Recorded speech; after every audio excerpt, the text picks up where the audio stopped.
to Heroes Forge, a Heroes of the Storm podcast.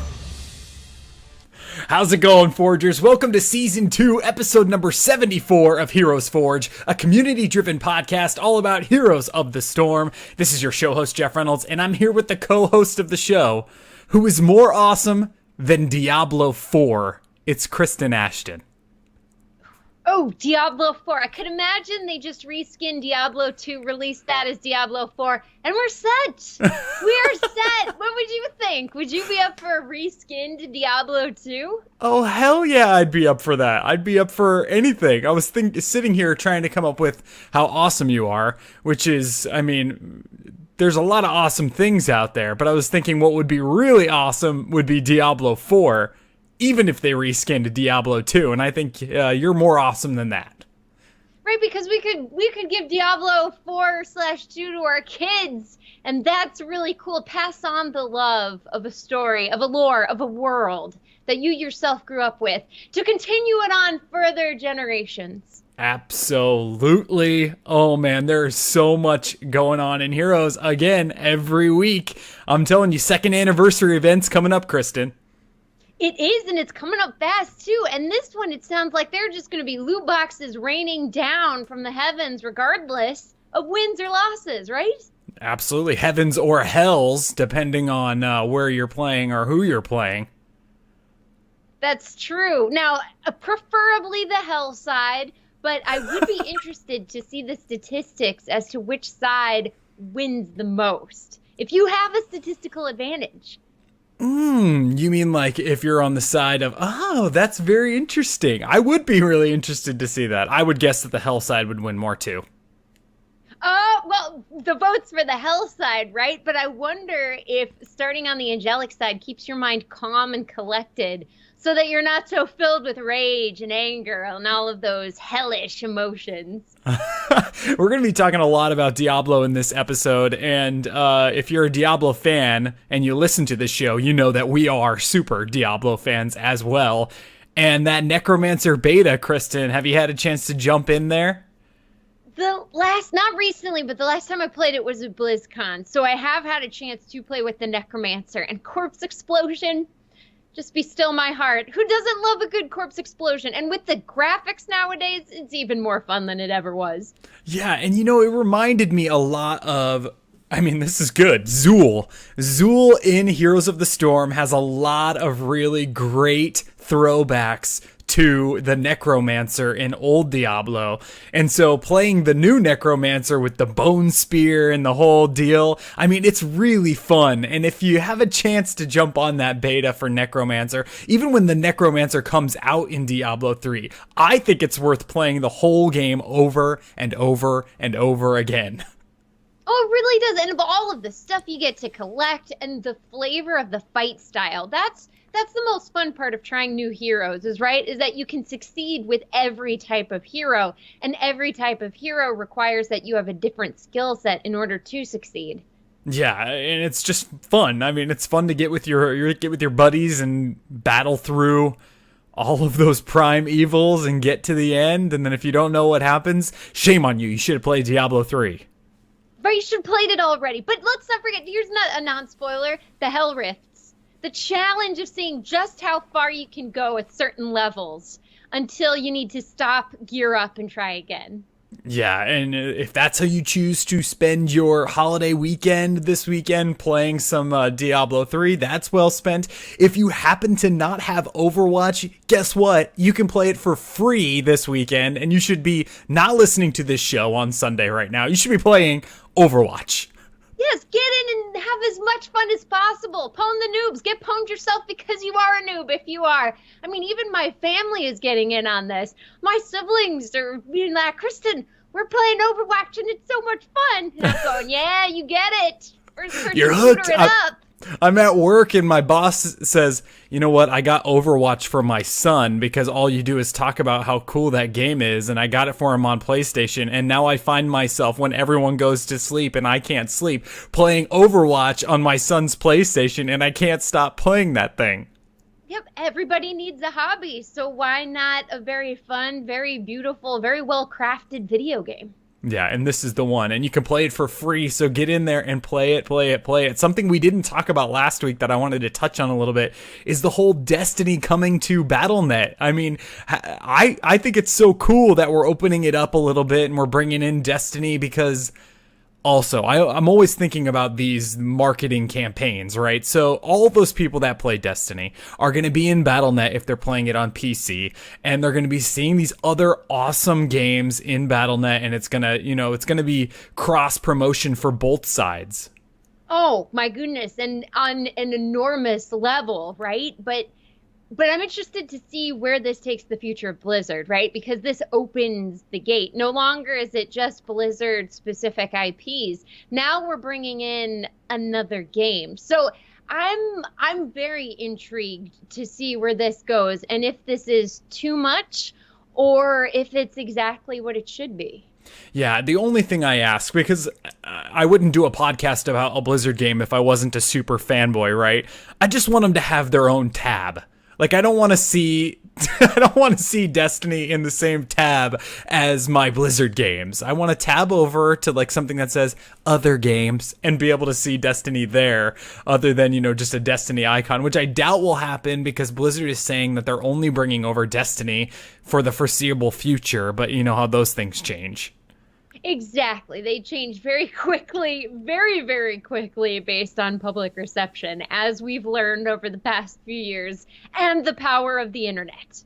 The power of the internet. Speaking of, let's use a little bit of the power of the internet as long as it's here for us to forge some heroes. If this is your first time listening to Heroes Forge, welcome to the show. What we do is take a character that's not currently in the Nexus and we imagine what they'd be like if they were in there. This is all theory crafting fun. We're going back and forth with chat and the community that sends us ideas. So let's do what we're here to do and let's forge. Let's forge.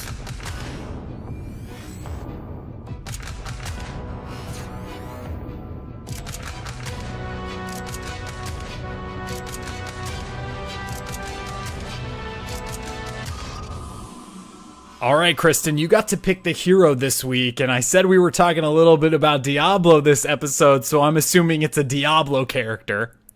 Well, it would have to be, right? And this was actually a character I had to look up to make sure we hadn't done already, because I was sitting there going, she's such an iconic character from Diablo 2. How could we have not forged her already? But sure enough, Andariel has not been forged yet. Yeah, and you know what? This is one of those where you sent me the message of who we're gonna forge, and I thought, I know that name. Like, I definitely know that name, and then I had to really, really think about it, and then I realized, oh yeah, this is way back. This is the first boss of Act 1 in Diablo 2, correct? Correct. She was the chapter end. She blocks the way to the east, and you have to kill her in order to get to the lands of Lut Gholein. But oh my goodness, of all of the bosses in Diablo 2 I ever fought, I have the most history with this character. Well, she's at the start, right? So no matter how many times you play the game, you'll probably get that far before you start saying, well, maybe I should play something different. So I can see, do you have any other specific experiences with her that really stand out? I mean, the first thing that I think of is her model is really, I mean, it's terrifying. It's intense. She is enormous. And she's ripped, but she's also super busty too. I mean, this is a classic Diablo demon where I think it was clear that the designers were kind of towing the line with what was acceptable and not, but they made the game mature, so they were able to just unleash a really awesome, exotic, intense design that if it had been rated anything else, I don't think would have gotten through censors. Yeah, and there was a bunch of, that I did in my research here, there was a bunch of pushback from the gaming community regarding her model. I mean, she's topless basically in the game. And so when the game came out, there was some pushback, and then she actually was featured in one of those. I mean, remember when you used to buy those gaming magazines, and you used to go to Barnes and Noble or whatever, and you used to get Game Informer and take it home and look through all the pages and stuff like that. And she was actually on the cover of one of these magazines, and even with her on the cover of one of these magazines, there wasn't any pushback from the community, so they were like, oh, I guess it's okay. Yeah, right. And I mean, she's a demon, for goodness sakes. Why would she care about wearing a top? What in her lore would make her feel any kind of shame, I guess? The need to cover herself? She's a demon. Let her just go crazy. Yeah, and for those of you out there that maybe haven't played Diablo 2 or can't remember like I couldn't what she looks like, I mean, she's definitely 2 times as tall, if not more, than your character in Diablo 2. She's just ripped. I mean, she's got muscles, and she's got this hair that kind of reminds me of those trolls, you know, the trolls you used to buy, the hair that stands straight up, Guardians of the Galaxy troll status. So her hair stands straight up, and it's like this bright orange straight up hair, but out of her back are 4 of these scorpion-like stinger arms that come out, and it really resembles like a Kerrigan sort of feel, with these 4 arms coming out of the back, and she uses those to attack you when you go in. She does, but that's if she catches you. Because when I first did Diablo, I built a sorceress and I made her a warrior because I wanted her to beat things up. But one of the 6 spells that I had was where you leave that fire trail. So I would always get her to chase me and cast my fire run so that she'd walk through the fire after me. And after doing research on her, I discovered that, guess what? She actually was weak to fire. So it was a good tactic. Inadvertently, I had the best tactic. I always find it interesting. I don't know if it's like the perception of demons, but I always find it interesting when there are demons that are not immune, but the opposite. They are vulnerable to fire. Yeah, that's a very good point, right? Because these are hellish creatures, and we would assume hell is covered in fire. But I guess if we go to Dante's Inferno, right, the center of hell is ice, and the devil is trapped in ice. So maybe they're playing with that a bit, in that hell has different layers, and based on which layer you're from determines what you're weak to, potentially. I love that thought. I love that it gives it depth other than what we just, stereotypically imagine what it would be like. I really think that's really neat. Okay, give us a little bit of backstory, Kristen, on her and her place in Diablo. All right. Spawned from one of the 7 heads of Tophamet, Andariel served as the head of the realm of Anguish. Following the Sin War, she was one of the few lesser evils to leave the pact that had allowed them to overthrow the Primes in a bid to rule hell. She joined with Diablo to protect his weak, mortal form by stationing herself within the citadel of the Sisterhood of the Sightless Eye to bar travelers from heading east, buying Diablo the time he needed.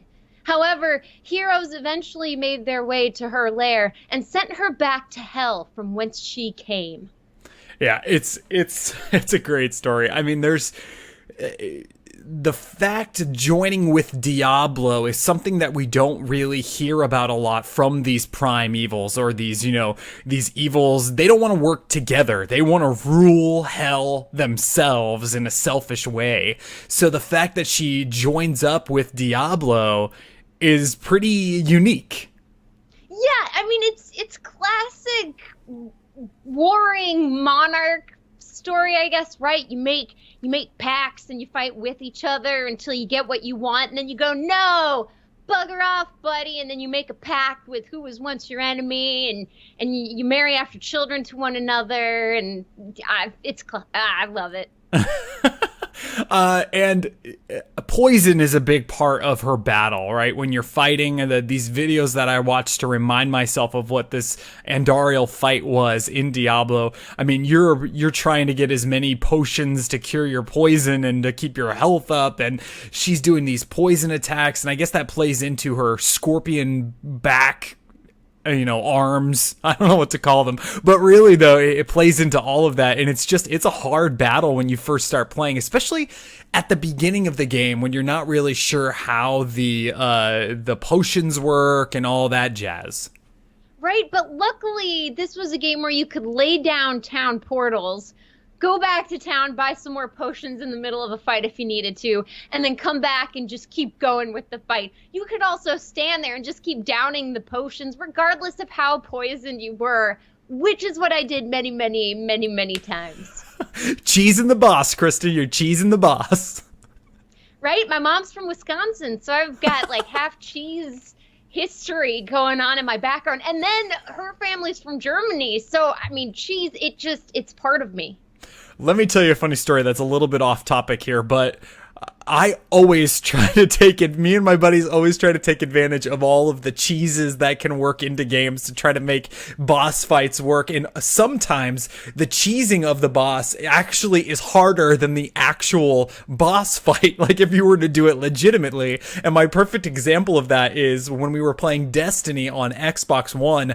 There was a cheese when the game first came out in the second raid when you're fighting Crota, where there was a point in the game where if someone in the game that was the party leader turned off their Xbox and it disconnected from the internet, it would send the boss into a stasis mode, and then you could try to defeat the boss without him fighting you back. But you had to time it at a perfect moment, and I'm telling you what, we did that thing like 50 times and we got it. We eventually got it to the boss, and we were going just crazy because we had cheesed it. That's the ultimate cheese right there. That's amazing. So, I mean, did you get an achievement for this? Because everyone makes fun of cheesing, but if it lets you beat the game, right? Yeah.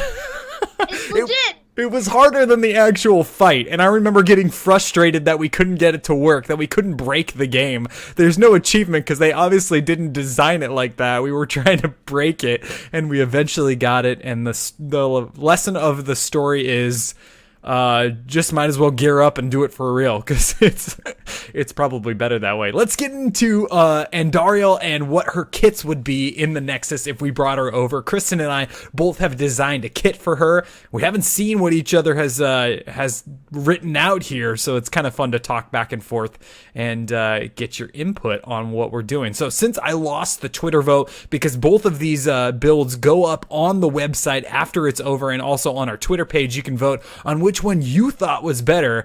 Last week, Kristen won again, so she got to pick Andariel, and I get to go first. And the first thing we talk about this week is the role classification, and I'm going warrior tank, Kristen, for Andariel. Nice. I mean, if she's going with a huge model, like an Asmodan or a Butcher or a Rag, she's just so big. How could she not take a lot of hits to the face and still be standing? Yeah, and with these characters from the older Diablo games, they don't have a variety of attacks or a variety of different strats, like to try to beat them. So it's really fun to create that for heroes when we talk about these characters. So I thought, you know what? I'm going to go with the warrior tank sorta Andariel, and this is going to be her trait. It's called emotional suffering. So Andariel derived pleasure from emotional suffering, she's believing that it is the purity of all emotion is this suffering. With this trait, all units that are close to Andariel will feel the emotional quote-unquote pain of engaging with her. Any unit that is close to her takes damage. Any unit that is close to her that takes damage will feed her health bar with invulnerable health points called ecstasy. These points stack up to 25% of Andariel's health and cannot be depleted by any attack. These stacks become health points again over time. This will make Andariel's last health points invulnerable as long as enemies in range of this trait are taking damage, making her a tank that can stay in the fight as long as damage output from her team.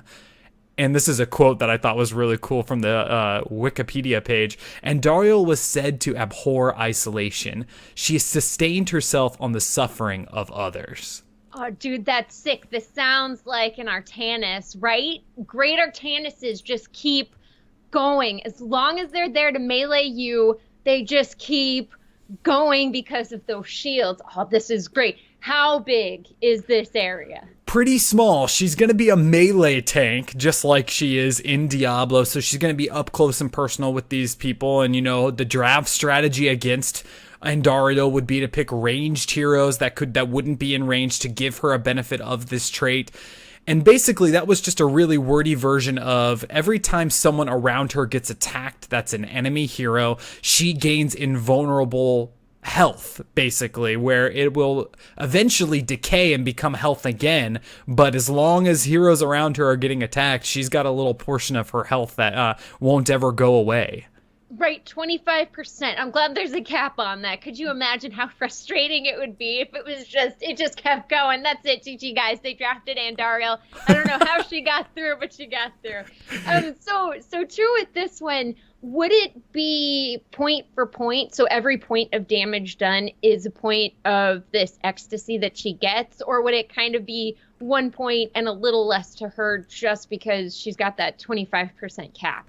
Yeah, I think it would have to really scale. So your second option there sounds really appetizing to me. The point where maybe every 10 points is 1 point for her. Something really, because it's trait level here. We don't want it to be super OP, but just giving her that ability to stay in the fight as long as someone's attacking.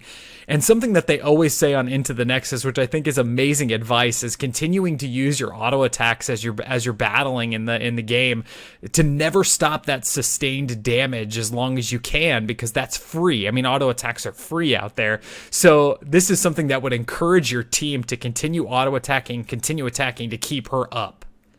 Totally. Now, let's say, for instance, you've got a Sammy summon, and those things are doing damage, but Samuro himself isn't there. Would that still count, I guess, because she's close by to get that damage? So I guess apparition damage would count toward this as well? Yeah, I think so. I think it counts for everything else, right? I mean, you can get your quests done off of them. They don't count as hero kills, but maybe you could kind of play with that. That would be a super important balance thing, right? Because you wouldn't want to draft Sammy against Andariel in this case if it did, because then you're just giving her more invulnerability. But there's a lot of cases like that in the game right now, right? I mean, if you've got a hero that, you know, benefits from, let's say, Kael'thas, and he's got that level 1 quest where he has to hit heroes, and the more heroes he hits, the stronger he gets. Well, those apparitions do count. Yeah, that's a very good point. And of course, you can always mathematically rig it so that maybe apparitions are a bit less, but they still give you something. So that way everything gives you something, but depending on what it is. And that would kind of also play into your skill level of that hero too, being able to focus on what's important versus what's not so much important. Oh, this is a cool trait. Thanks. It goes into some other points here that really benefit from the trait. But the first thing I want to bring up is what I thought she would mount if she rode a mount in the game. And I think I love the stone gargoyle look in that whole area, you know, that she's in, these statues and things. So let's bring one of those stone gargoyle flying mounts into the game, and she would ride that. Oh, nice. Would she stand on it? Would she sit on it? Because this would also determine how she rides other mounts. I think she would sit on it. I think, or maybe, I don't know. Whatever way looked really cool. I mean, this stone gargoyle, I think, would look really sick. Oh my goodness. And could you imagine too if it was taken straight from Diablo 2 and they didn't retexture it? We just got this wonderful low quality mount. It looks so out of place, but gosh darn it, the nostalgia factor is too much to say no to. Yeah, and I'm really curious when we get to your build to hear what your mount was, because I played around a lot with different types of beasts from Diablo 2 and stuff, and then I started thinking, those beasts could actually be heroes. We don't want to use them as a mount and all that stuff, so stay tuned for Kristen's mounting ability. My first basic ability for Andariel is called Contamination. So Andariel is known for her poison attacks in the Diablo boss battle. This would be represented in Heroes of the Storm when this ability is activated. So it's going to act like a combination of Diablo's Fire Stomp and Zul's Poison Ult. This, once activated, she will send 3 poison orbs forward from her body. If they connect with an enemy, they will deal a large amount of damage over time to the target. So this is a basic poison, but they're flying out as mini Li Ming orbs that don't grow from her. Okay, gotcha. So how big are you thinking these balls are? I'm not sure. I guess I would say bigger than magic missiles from Li Ming, but not as big, obviously, as the largest, maybe the smallest point of the orb from Li Ming. Oh, okay, cool. That would be pretty nice, because then you wouldn't have to worry about... My next question would be, would they kind of revolve around her as they go out to cover the area? Or would it be very much like Diablo and Zool, where it just goes out, and kind of like Diablo, if she walks away, it follows back to her? Yeah, I think they're just going to go out. So kind of like a spread attack that moves slowly, starting in a cone from where she's at, and it goes straight out. So Chad is saying just like Diablo's Fire Stomp, yes, but it's that damage over time, and it's just coming from the front. Or wherever she's facing, it's coming from that direction. 3 orbs that are, slowly spreading out straight ahead of her. Okay, cool. I was envisioning a full circle around here, but the front, that makes sense with just the 3, so that's enough to cover damage. I like that. And then, of course, it's poison damage, which we've learned can be extremely, extremely powerful if the enemy team chooses the wrong type of healer. Yeah, we've said it before and we'll say it again. When you're in these battles and you watch somebody walk off trying to escape, running for the hero or running for the healing fountain, and their health is already gone, but it's just slowly ticking. Nothing feels better when you just walk away from that explosion and it explodes in the background, and you pull out your sunglasses and a cigarette and you're right, your back is singed, it feels really warm, but it's probably the coolest scene in the entire movie. Absolutely. Yes, and mistaken mishaps in the chat. It is like Nazebo's toads, but they don't bounce around walls. That's a perfect example of what they look like. They're just coming straight out and sort of, slowly moving, maybe even slower than that, so you may have a chance to get hit by multiple. I love the second basic ability. It's called Skull Crack. I just imagine her doing this. So Andariel grabs a target that's in close range and smashes her head into theirs, dealing damage and giving the enemy a debuff called Concussion. Concussed enemies will move random directions for a short amount of time. The direction of the movement is random, and the enemies can still attack and use abilities. Nice. So basically a disorient. And maybe we can keep concussions close to real life. The more concussions you get, the longer the debuff sticks on them or something. I smell a talent choice. A good talent choice at that. I mean, and who doesn't love any sort of CC? I mean, it's just so powerful in the game, especially if you have 5 heroes with some sort of CC that you CC. I mean, the enemy team is just deleted at that point. Yeah, and I've been getting feared a lot by Gul'dan in the game recently, and it can be so frustrating when you start going the wrong direction. The way I imagine this might work is it would only move you in a random direction if you chose to move. So if you chose to stand still, you wouldn't move. So it would, separate itself from a fear in that respect. You'd have to have the training to know that once you get pulled in and her head smashes into your head, which you see in all these action movies, and you think, how did that not hurt the person doing it? But they're trained. So it happens. And then if you chose to not move, you wouldn't move in a random direction. I like that idea. It would punish you for not knowing what to do in that situation. I think that would be a very, very fair way to do it, right? Because so many of these things they've given us in the game can be entirely avoided if you know to watch out for it, right? That's the big stipulation, is if you know what to watch for, you can avoid it. Yeah, I love stuff like that, because then you start getting good at countering it, and people are countering you, and that's what makes the game more fun, because people, they're getting good at the game. This third basic is called Heave. So when this ability is activated, Andariel will grab a hero that is close to her and toss them in a select direction.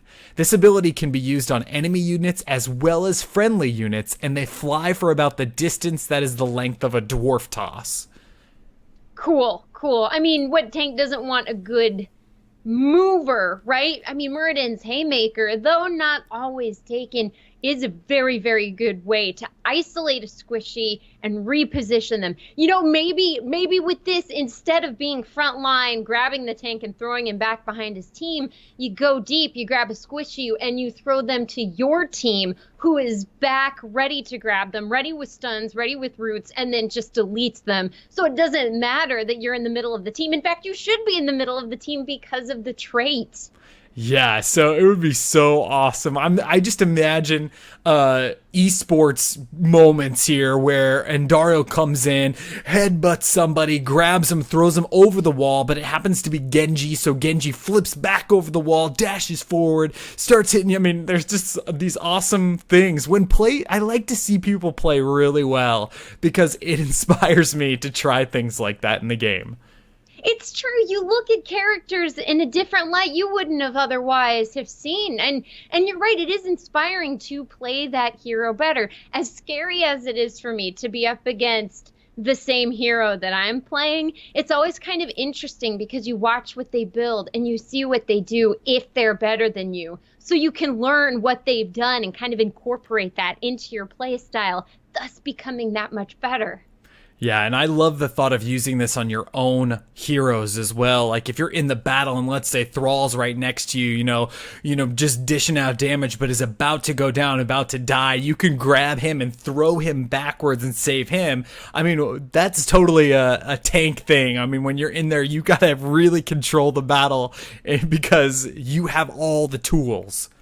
It's true. And what if you're a solo tank too and you need to protect your back line? This gives you a great way to disengage anyone that's pushed back there that you need to get out of there super fast, because otherwise your team won't be able to move forward with you. They'll be scared, they'll be damaged, and they'll hurt, and they won't feel safe enough to do the damage they need to do. Yeah, and Chad is saying that it's kind of like a Stitches hook to be able to pull off those Stitches hook moments when you're able to grab your own friendlies and pull them away from the harm that's getting done. I love when that happens to me. I don't play Stitches, but if I did, I'd try to just do those things because I think it's so cool. Okay, let's imagine some heroics here for Andariel. So the first heroic I came up with is called Torture. So when this is activated, she uses her giant scorpion arms to pin down enemies that are close to her. Heroes that are pinned are able to attack as normal, but are unable to move from her grasp. And Andariel is also unable to move during this ability, but she is still able to attack and use her abilities. The units that are pinned down around her will be close enough so that she can benefit from her trait. Oh, so you're saying she can pin down more than one hero. So she's got 4 arms. So I imagine that it's like a mosh pit in a way where she's in there and she's fighting. And if she activates this and there happens to be 4 heroes in the area, all 4 of these scorpion arms are just going to chomp down on these 4 heroes and lock them in place. Now, unlike a mosh pit, they are still able to attack. They are still able to do everything. But basically, they are stuck in that position, which is feeding her trait as long as people are attacking them. Oh, right. And she's doing damage, too, because you would imagine she would be towering over them with these arms and just slashing away at probably whoever is the squishiest. Yeah, you would hope so. And hopefully the team's attacking them, and then maybe you can pick one of them off, and then you're also getting your 25% invulnerability, and you're just going to town. Now, I'm thinking that if she got stunned during this, it would stun her out of being able to use it. But what do you think about that? Do you think that that is too easy to counter this? I mean, if you had just an Uther in there and Uther could stun her out of it, or do you think that's enough give and take? I think an interrupt would be possible, right? And then you go on a 6-second cooldown kind of a thing. But I think a stun, I would imagine physically it would work to stop her from basic attacking, but that's it, because she's physically got them pinned down. So I don't know if a stun would push her back enough to pull the 4 scorpion claws out of the enemies. Yeah, so I don't like the idea that a stun could completely whiff this. Yeah, I think there'd have to be a balance. I love your idea of it stops her from attacking, but she's got them pinned. And chat likes that idea too, where once they're pinned down. Now she cannot use abilities because she would get stunned. But, I mean, these giant scorpion arms are holding you down until the ability is completed. I think that's good. Yeah, exactly. And I mean, what's Divine Storm gonna do? Stun your tentacles so they're stuck in the ground even longer and even harder? Damaging your own teammates? I mean, that's what I imagine would happen. Yeah. Well, the second heroic is a little different. It's called Devotion. It's a very simple heroic with incredible possibilities. Literally, that's the first thing I wrote here because I was thinking this could be really cool. So when selected, Andariel is able to select a hero on the enemy team that cannot deal damage to her for a short amount of time. This hero does not know that they have been selected and will only be able to tell that they are not doing damage to her when her health bar does not deplete from their attacks. This is tricky. This is tricky, especially because you don't know. Mm-hmm. So it's kind of hashtag Silver League problems here when you're attacking the tank and you're attacking the tank and attacking the tank. I'm thinking, what if she could just turn you off from attacking her, but just one person? And then maybe she could live longer if she got Jaina or something like that. You'd really have to play with it and maybe talent into it at 20 where she could select 2 people. Yeah, that's true. And you'd imagine you do the high damage and you'd activate this when you're going to go deep and try and get that high damage dealer. Take away their ability to hurt you and then delete them as fast as possible. I would imagine this would be one of those situations. Maybe you have a dive heavy comp and they need you to be able to go in with them, turn off somebody's ability to do damage, scare them enough so that they attack you, right? So you get value from the ability and then go to town. Yeah, heck yeah. That's how I see it definitely working. I mean, I really like things like Reynolds' E ability that doesn't really exist. It's passive, right? It's that healing ability, and when you have that little symbol underneath your character that has the little health signs underneath you, so you know visually without looking down at your ability bar that you have that ready to go when you go into a fight. I wish they would do more of those things in the game because I think sometimes like Zul'jin's little axe thing that lays on top of your character is less aesthetically pleasing to me than that little under your character icon. So I'm thinking that this could be like an under your character type of icon where the friendly team would be able to see who isn't able to attack with an icon like that, but the enemy team wouldn't see it.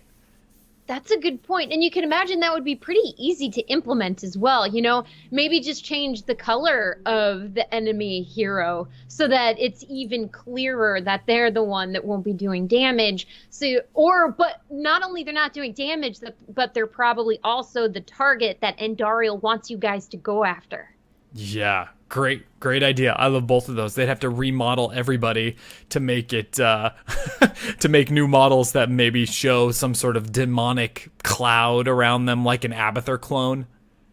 Well, you know, it's easy, right? It's just a weekend's worth of work. Holiday weekend. We'll let you guys work on that on Tuesday. Okay, so we'll expect it done by Wednesday. Okay, that is my build over here. So basically, that last devotion heroic is kind of playing off of the fact that her devotion to Diablo and fighting and all of that sort of stuff. And my overall consensus on her with this build would be, she's a tank that can feel like those tanks that last forever, can take a lot of damage with a good amount of teamwork, is a shot caller out on the battlefield, and also has that crazy stun and the ability to throw people around. I like that a lot. I mean, a different form of Artanis, like in the beginning, that trait, oh my goodness, that trait, you would just, and the frustration you would cause on the enemy team if you're with people that just don't stop attacking her. Just like, why? Can't you see her health is literally going nowhere? Literally! It's at 25%. It's not going anywhere. And that's who you choose to attack. Yep.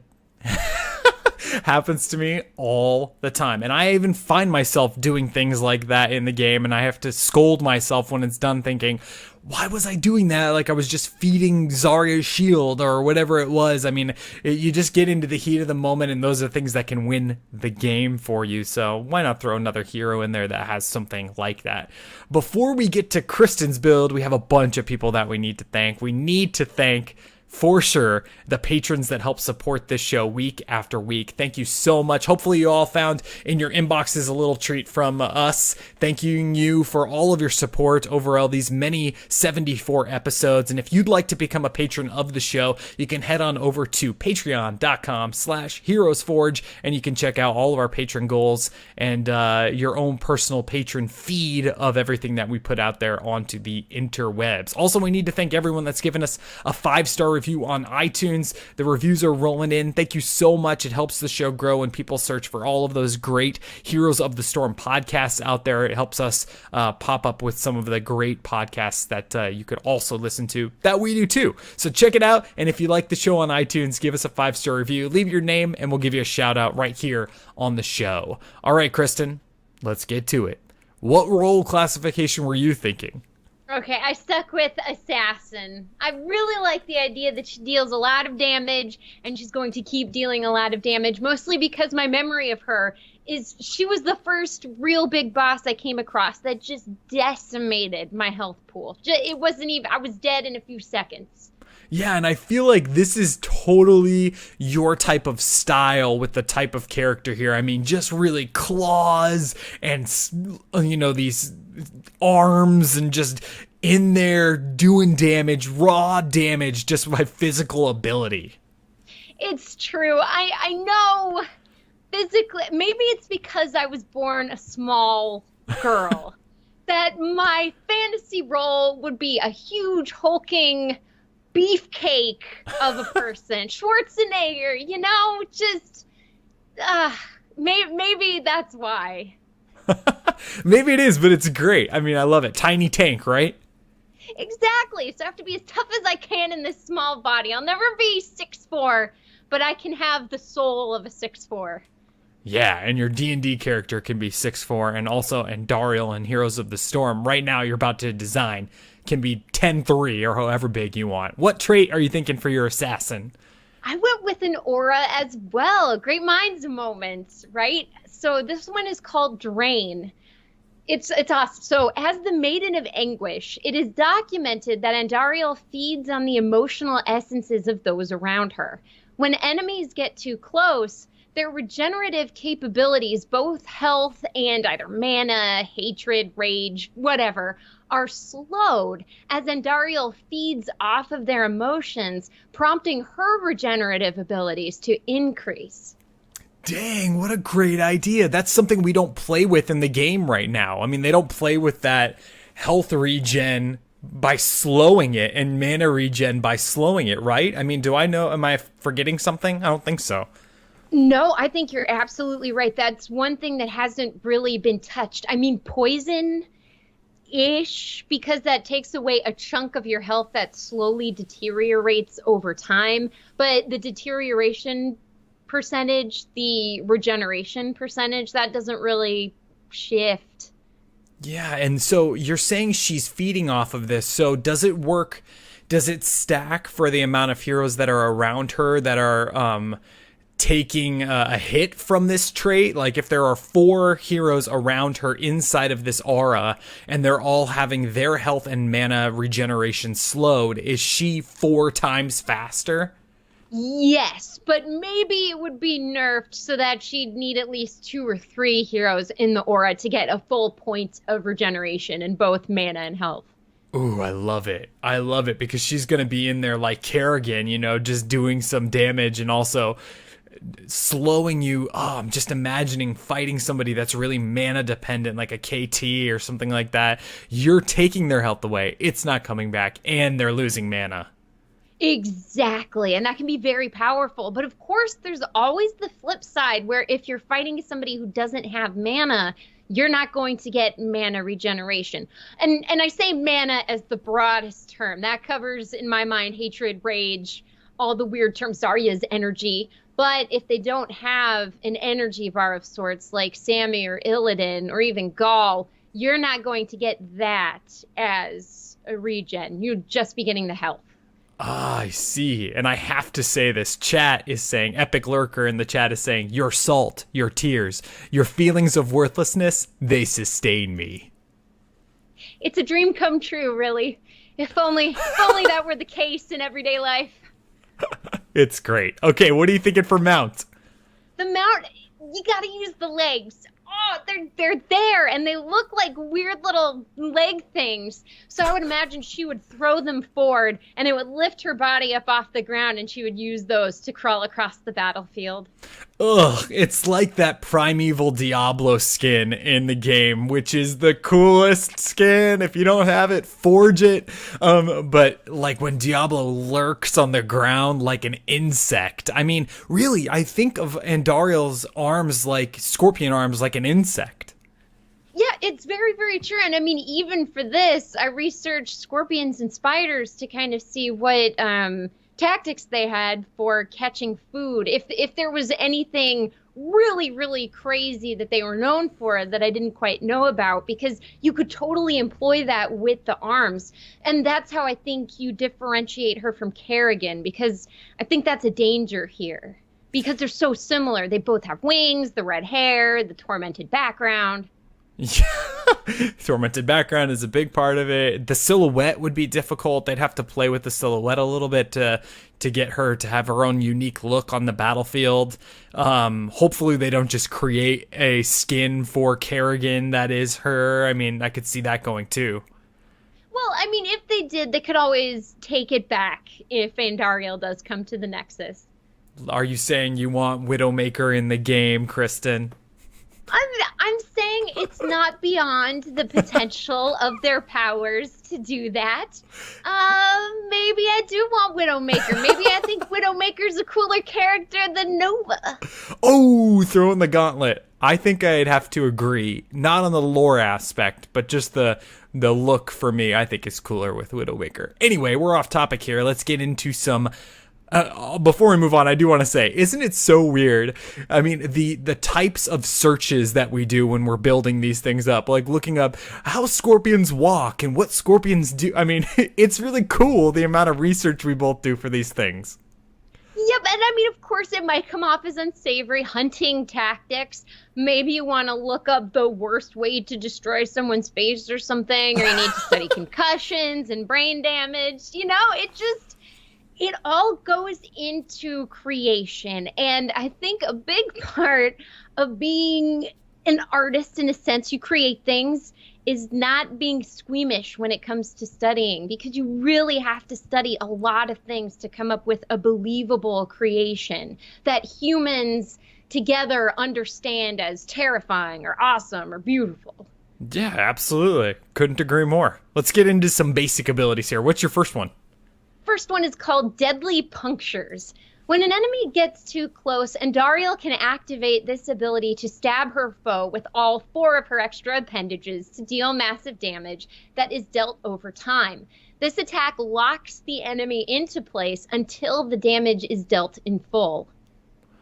Okay, so she's gonna stab all 4 at the same time and then it's damage over time, or is it like 1, 2, 3, 4? That's a good question. I think we'd have to vote for that. But the initial idea is it would be all 4 in at once. And the whole idea of the damage over time is that the hero is in shock and is kind of registering the pain that's coursing through their body at the moment. I love that thought, because you think about it, and we've talked about this too before. I mean, when something happens to you in this game, that's why I like the concussion idea, because you get hit by a hungering arrow from Vala and you just keep running, right? Your health is down, but you just keep running. And in reality, you snap a leg or something as you're running away and then be hurt by that. So I love abilities that kind of put in that aspect of it. Yeah, throw a little I guess believability, rawness to it, humanity. I don't know what word I'm looking for here, but I guess believableness is what I'll go with. Yeah, it's great. What's your second basic? All right, second one is Spread Blight. As a ranged attack, Andariel blasts poison mist in an arc around her, dealing poison damage to any caught in the area. Just a simple poison spray reminiscent of the Andariel fight. Oh, heck yeah. And so any that are in the area, so your Q ability, Deadly Punctures, is going to help those people stay in the area. Is that your combo there? It is now. I was thinking it would just be cool because I wanted to incorporate, but yes, abso-freaking-lutely. So you run in there, you hit them with Deadly Punctures, they're like, what just happened to me? And then they're poisoned. Exactly. And I don't know, I guess then too we have to ask ourselves, how is she going to release this poison? Is she just going to breathe it out? Because I guess she'd be able to do that since her mouth is free. Yeah, you know, I think in the Diablo fight, it's kind of like a magical conjuring of the poison. I don't think she breathes it out, but she could. Yeah, we add some orifices on her sides that just constantly sputter out poison gas as she walks around. Her and Stitches are now the official meta couple. See ya, New Barak and Zagara. And we start a bachelorette version of Heroes of the Storm where she is the bachelorette and she's vying for the hearts of Stitches, Butcher, Leoric, and Murky. Oh, it would be great. Could you imagine that season? That would be... Oh, if only. These things would make me so happy. That'd be a great animated series that I would definitely watch. Okay, cool. So we have the poison here, which is another Great Minds moment, but it's also a Andariel moment, right? She is all about the poison. That's a huge part of her battle. So bravo. What's your third basic? Third is called Unimaginable Strife. Andariel chooses a target and forces them to relive the terrible moments of their past, producing a euphoric wave of pure suffering. While in this state, the target is stunned as Andariel uses their mana stores to refuel her own. The more times they've died, the more mana she can siphon. Oh, see, this is great because it really plays to her backstory, right? She feeds off of other people's fear of her. She doesn't like being alone because she likes to torment other people, those types of things. I mean, this is really great. So she's going to stun them with this. What's the animation for that? Like, are you imagining, how do you animate that even? Oh, dude, if I could animate it in any way, it would probably be the hero just stops. They drop their arms to their side. Maybe they look up at the sky. They can't even scream because they're seeing such painful things. Maybe they drop to their knees. You know, the hands on the floor, the head hanging down, the hair in their face. We get some cinematics, so the camera is looking up at their shadowed visage as she stands above them laughing victoriously. I love the fall to your knees idea. I think that's something that they could definitely do, right? I mean, you could fall to your knees. They'd have to create that animation for all of the characters. Ragnaros doesn't have knees, but figure it out. You're Blizzard, right? Exactly. I mean, his little tornado would bend a little. Yeah, but I love that. Okay, so they get stunned by this, and then she's siphoning like a Leoric Drain Hope, their mana from them. She's able to continue attacking during this? Yes, I would. So, I guess the coolest way this could work, if we were going to pull off the coolest move, and this was part of it, she would have this hero down on their knees, draining their mana as she's fighting somebody else. So maybe you work it so that the person she's stunned, she can't attack. She's simply using them as this energy vessel to keep fighting longer than she should be able to. Oh, that's so cool. It's like a Mad Max blood bag. Yeah, exactly. Very cool. Okay, that is an awesome combo because I'm imagining you come in there, you hit him with this strife. It's the first thing you do. So you're draining mana from someone else. Then you happen to get deadly punctures on another person. Then you poison them, but the poison is AoE, right? So you could also get the person that you're draining mana from too. Yeah, that's very, very true. I mean, basically Kerrigan, but amped up to 11. Yeah, and a demon, which is really cool. Okay, let's talk about some heroics. What's your first one? The first one is called Hell Hath No Fury. When scorned, Andariel does not sit back and let the offender leave without punishment. During this ability, those that deal damage to Andariel are marked with her aura regardless of their proximity to her. Then, when it is time to unleash hell on her enemies, she activates this ability once more to deal explosive damage to all those marked. Oh, I love it. So when you say, so is it marking globally all of the heroes on the battlefield, kind of like a Diablo apocalypse, or is it within a range around her still? Only those that deal damage to her when this is activated. So there's a period of time where she's absorbing damage, kind of like Kharazim when he does his Divine Palm. If you don't hit him, there's not going to be a big heal, much of a heal or anything. But that usually doesn't happen. So she'll activate this, soak up damage. The people who damage her are immediately marked. And then when she deems it time that it's going to do the most effective explosive damage, she activates it again and boom, people are at half health, a third health, maybe even dead. So how long do you have in between activations? Is it infinite? Oh, that's a good question. I don't want to make it infinite at all. I think so. Gaul has his Twisting Nether ability where you activate it. It needs a few seconds to amp up, but then you activate it again and there's an explosion and all of that. But you're given a time limit in which to do it. And if you don't do it within the time limit, good luck next time. Yeah, I love it though. It's so cool. I love that. It's another one of those really cool ticking bomb moments where people are running away. As they're running away, you might get off a couple more auto attacks, maybe Tracer's chasing them. Tracer has to back out, and then you just activate this again and boom.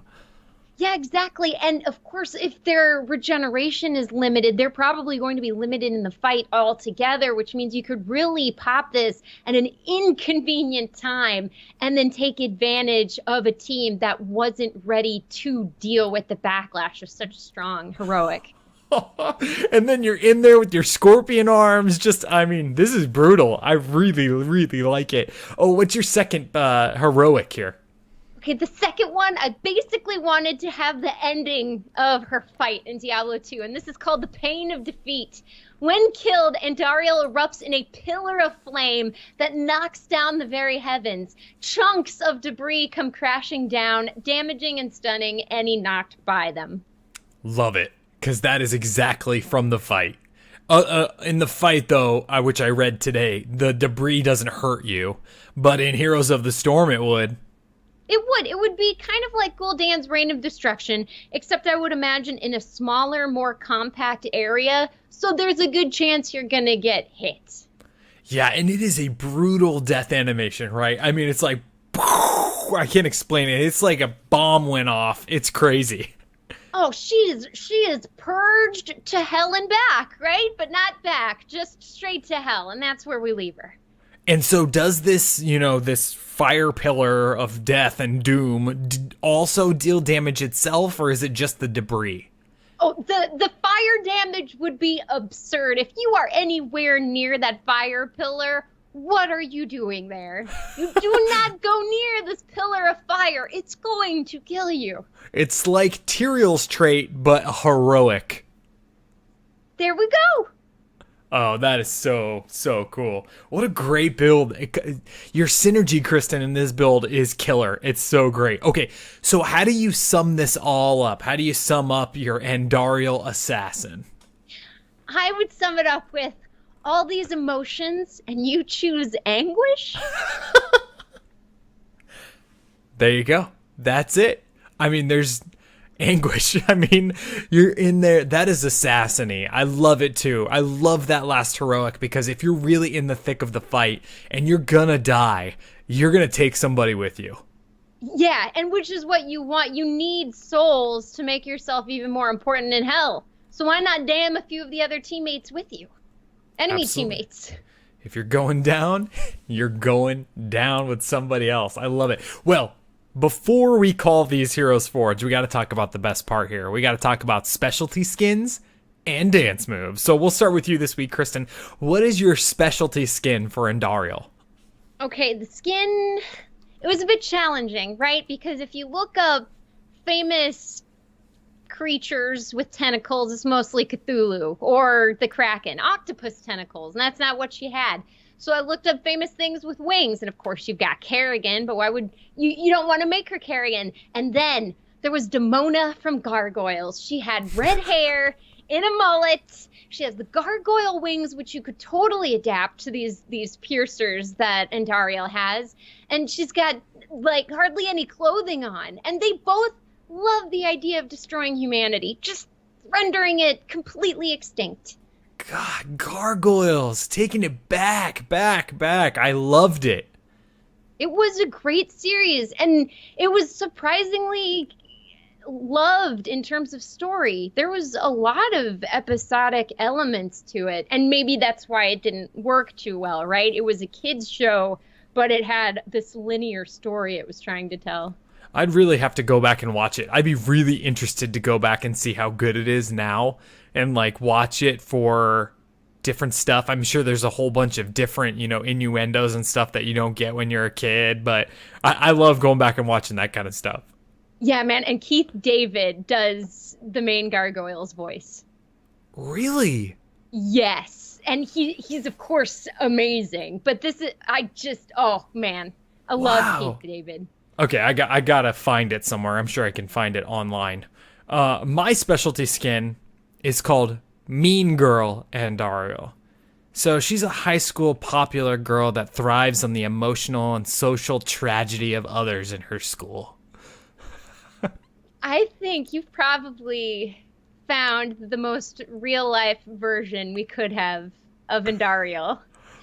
What is the name of the mean girl, the really mean one in the movie Mean Girls? Isn't it Regina Spektor? Oh, something like that. Regina George. Maybe. I'm not sure, but that's... Stop Fetch from happening? Yeah. That's who I'm imagining she is in this ability. Like maybe Regina George. Yep. Chat is saying Regina George. That is who I'm imagining she is in this. And, maybe she's, out by the pool and that's why she's wearing like a bikini or something. But she's always out to thrive on the emotional and social tragedy of others in her school.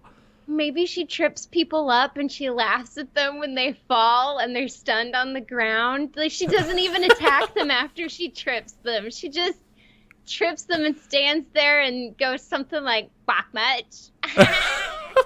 That's it.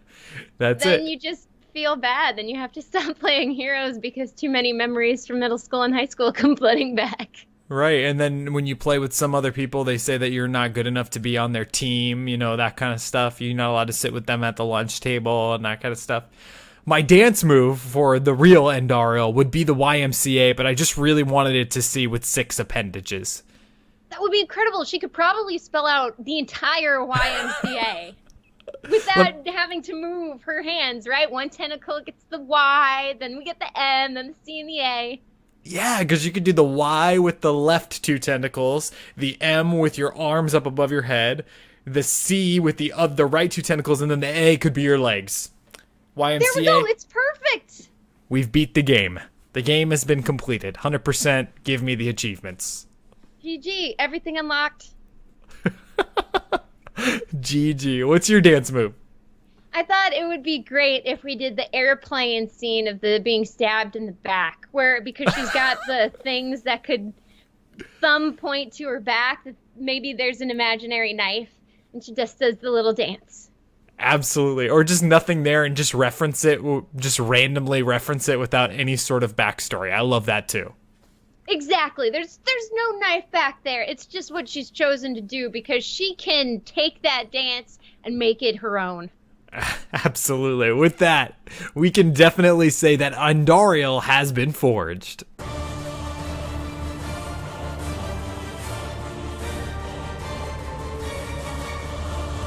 HeroesForge. I definitely think you're right, Kristen. I think that we could see her in the game, and I think she's a big part of Diablo 2. I think she's way less off the wall than Cassia. I think that it's something that most people encountered if you played Diablo 2 because it's so early in the game.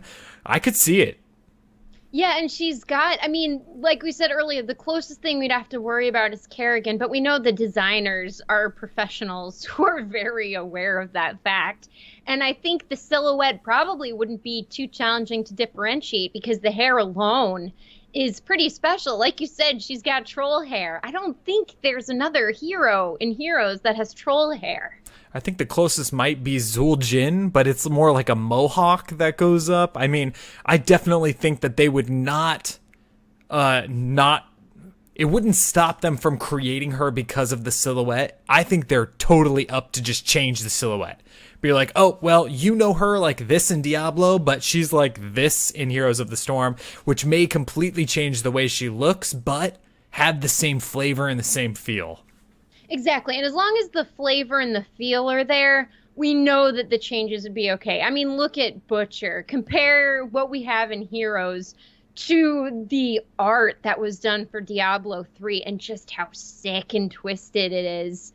I'm sad we can't have that kind of mature decoration in the game, but at the same time, I understand we want some younger kids to play and you need to make it a bit more PG. Yeah, and so they'd obviously have to make it more PG if they brought her in there then with that, you know, Diablo 2 topless aspect of it, but they're not afraid to push the line, I don't think, with, say, Succubus Kerrigan. I mean, that's something that is relatable to this sort of situation, you know? Yeah, totally. And I mean, Demon Hunter Valera, that is so sexy. Oh my goodness, I wish I could have that outfit. But the thing remains, as long as you keep it all covered up in this PG-ish, cartoonish way, it seems to be okay. Yeah, and as far as abilities and, you know, role classification and stuff like that, she could go any direction. I mean, right here, we just came up with a tank build and an assassin build. You could make a specialist work. You could make a support character work, feeding off of the energies of other people in some sort of, you know, demonic way. I mean, I think you could really mold her. She's got a good backstory and not a lot of abilities in the game, so she's like a really good blank canvas almost. Yeah, that's a great point. And it seems to be the one thing that everybody agrees on is she needs to suck power from enemies. So in that case, I guess she would be our first succubus. Like, by definition, her powers would more than likely come from feeding off of the life force of others.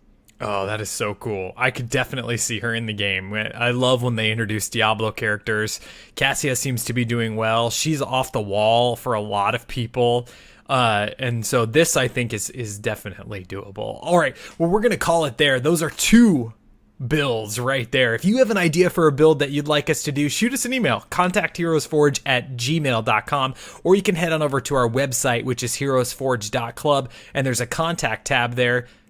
Submit for the featured Forger episode, which we do every month. What we do is we take a build that was sent to us, and then we build 2 builds off of that one, and it's just, everybody gets a build. It's like Oprah's giving out builds over here. You get a build, and you get a build, we all get builds, and they're all amazing, and they're all incredible. Absolutely. Kristen, when you're not on this show, where are you around the interwebs people can find you? Well, around the interwebs, I tend to lurk at Dream Destroyer. That is DRMDESTRYR over at Twitch, Twitter, YouTube, and Instagram. And what are you working on your streams right now? Let's see. We have started The Witcher 2, and it is such a different game from The Witcher 1. It is like a breath of fresh air. It's been incredible to play through because there's clearly a lot of time that's been spent not only in storytelling, but also building up these fights, because your fight with monsters can be as involved or uninvolved as you choose it to be based on how involved you get with the story. How sick is that? I haven't played that game, but a lot of people really, really like it. So maybe I'll have to catch your stream and check it out. Catch all of Kristen's streams. They're really great, including the Into the Nexus pre-show on Thursday afternoons. If you're looking for me, I'm right here on Heroes Forge every Sunday night at 7 p.m. Pacific. We record the show live on twitch.tv/Amove TV because we're a part of the awesome entertainment and podcast network, Amove TV. For more great esports and video game podcasts, podcasts, make sure you check out Amove.tv. I told you about the website already. I told you about our email address. If you'd like to follow us on Twitter, you can do that at Forge Heroes. That's where the vote goes up, and it goes up live right after the show records, and you can, cast your vote on who you think was the better build, and that person gets to pick the hero for next week. Also, a huge thank you again to our patrons out there for supporting the show. And if you'd like to support the show, head over to patreon.com/HeroesForge. You can listen to this show on any of your favorite podcasting apps, iTunes, Stitcher, Google Play. And if we're not on your favorite one, let us know, and we'll try to get on that one too. This is community driven, so if you'd like to be part of the chat as we talk through our builds, make sure you catch the show live. Again, that's Sunday night at 7 p.m. Pacific. Final thoughts, Kristen? I like your build quite a bit because as one of the rulers of hell, they just don't quit, right? They just keep coming and you can't stop them regardless of what age it's in. So I like that idea that you can't kill her. Yeah, and your build is really great too with the assassin and the wombo combos. I mean, I get wiped by Kerrigans all the time that know how to use that combo. So the more of that kind of stuff that we can have in the game, the more frustrated I get, and it makes me want to be even better. So the more heroes like that, I practice even more.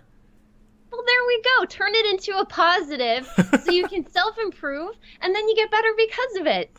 Absolutely. Thank you so much, everybody, for listening to the show. This was episode number 74. We'll catch you live right here next Sunday night for episode number 75, and we'll see you all in the real world.